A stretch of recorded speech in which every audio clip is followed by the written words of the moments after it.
Hello class, we are in chapter 7.5, learning about the miracle of air. Just a reminder that we do have to know the planets, you have to know their characteristics, you also have to know the moon and the sun and its characteristics as well. Just giving you this reminder because there might be a quiz this week, and we are almost done with this chapter as well. That means a chapter test is coming up. So make sure you are studying chapter number 7. Now, moving on about learning about the air. So, what is air? Why do we have to know about air? Why is air important? So, as we are learning about the air, we do have to know about the atmosphere. So, what is air? So, let's go and learn our atmosphere, which is a protective wrapper around the Earth. Our atmosphere is actually made out of air. It's a mixture of invisible gases called air. So some of you might thought our atmosphere is made out of different stuff, but our atmosphere is actually made out of what? It's made out of air. Now, as we are learning about air, we do have to know different characteristics. What kind of molecules can we find in air? What's going to happen to air when air is heated? What's going to happen to air when air is cooled? So, what is air? One thing that we do have to know is that air will expand or take up more space when air is heated. So when air is heated, what's going to happen to air? Air will expand. So the molecules are going to move around quickly when they are heated, and they will push each other apart. Now, what will happen when air is cooled? Air will contract or require less space when air is cooled. That means the molecules inside air will just get closer together. Let's go ahead and take this as an example. Whenever we go to recess and it's hot outside, what's going to happen? Do you want your own space? Yes, we're going to get all separated. We're going to be separated because we want our own space.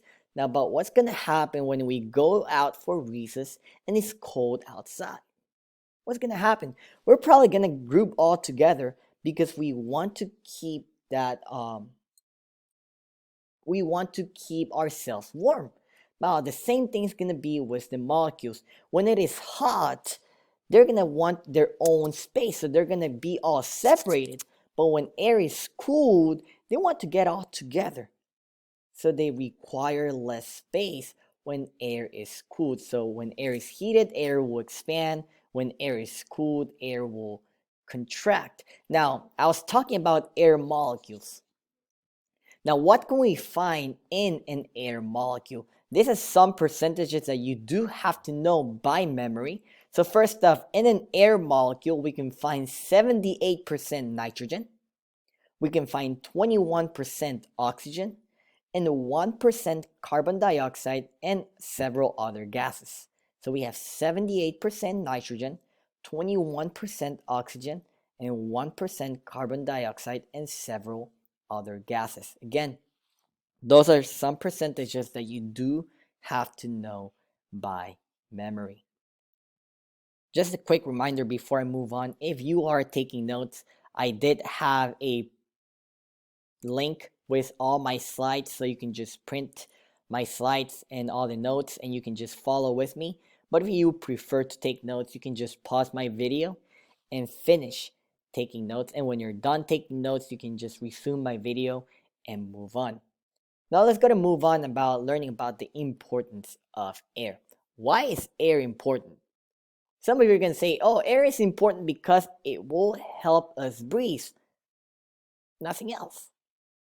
Well, that's wrong. Yes, if we have no air, we cannot breathe.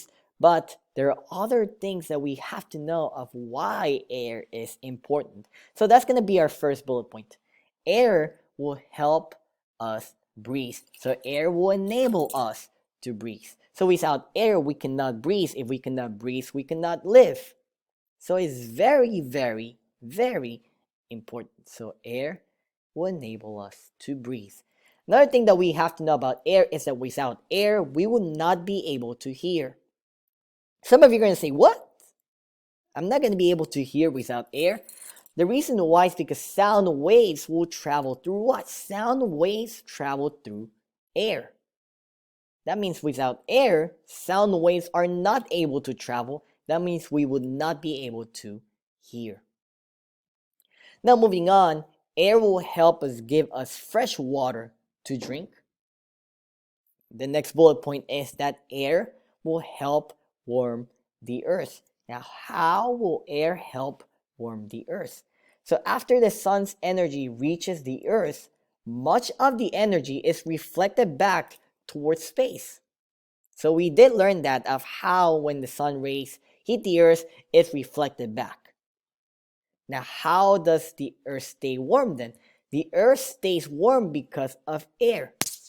The reason why is because as it is sent back towards space, not all of them will escape the atmosphere. The reason why is because the air will trap the sun's heat to help the earth stay warm. So air is very important. Now the thing is that air will protect the earth by letting only part of the sun's radiation reach the earth. We do know that the sun's radiation is very dangerous, and we did learn about UV light and infrared light. The reason why the sun's radiation, only part of it will reach the earth is because of the earth. Now air, we did learn that it's very important. It's not only enabling us to breathe, but it helps us hear, it helps us stay warm, it helps us with the sun's radiation, it helps us with the fresh water that we drink. So air is very important.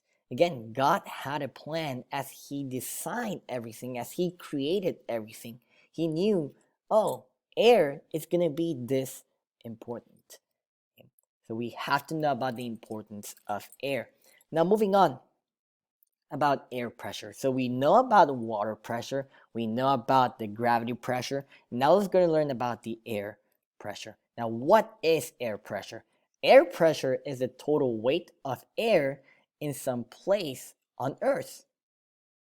Now if you're going to say, oh, air pressure, some of you are going to, as I keep my hands up, I'm saying I'm holding some air. Yes, you are. But let me go and tell you this.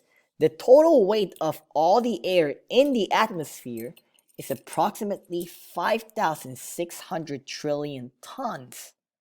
So that's the entire air pressure. You're going to say, how am I holding that entire weight? How am I holding that entire pressure?